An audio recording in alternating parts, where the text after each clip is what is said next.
In this section, I will talk about how Trump's refusal to concede the 2020 election and his attempts to overturn the results were seen by many Russians as a sign of his strength and defiance. Trump's denial of the election outcome was unprecedented in American history. He repeatedly claimed, without evidence, that the election was rigged and stolen from him by widespread fraud. He filed dozens of lawsuits challenging the results in key states, but none of them succeeded. He pressured state officials and members of Congress to overturn the will of the voters. He even incited a violent mob to storm the U.S. Capitol on January 6, 2021, in a failed attempt to stop the certification of Joe Biden's victory. While most of the world condemned Trump's actions as an assault on democracy, some Russians admired him for his audacity and resilience. They saw him as a strong leader who refused to give up or admit defeat.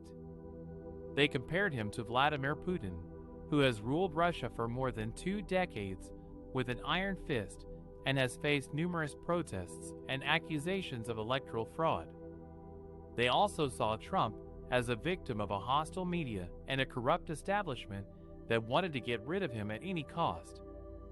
Some Russian officials and state media echoed Trump's claims of fraud and praised him for challenging the legitimacy of the U.S. system.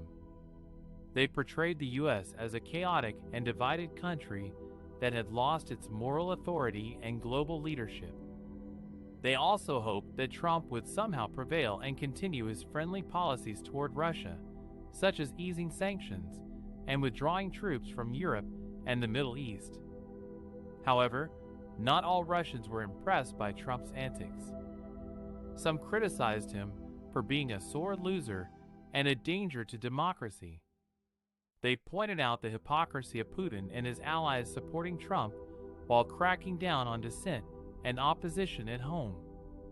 They also expressed concern about the potential consequences of Trump's actions for the stability and security of the world. Trump's refusal to concede the 2020 election and his attempts to overturn the results were seen by many Russians as a sign of his strength and defiance. But they also revealed his weakness and desperation, as well as his disregard for the rule of law and the will of the people. His post-election tactics put him in unsavory company with autocrats and dictators who cling to power by any means necessary.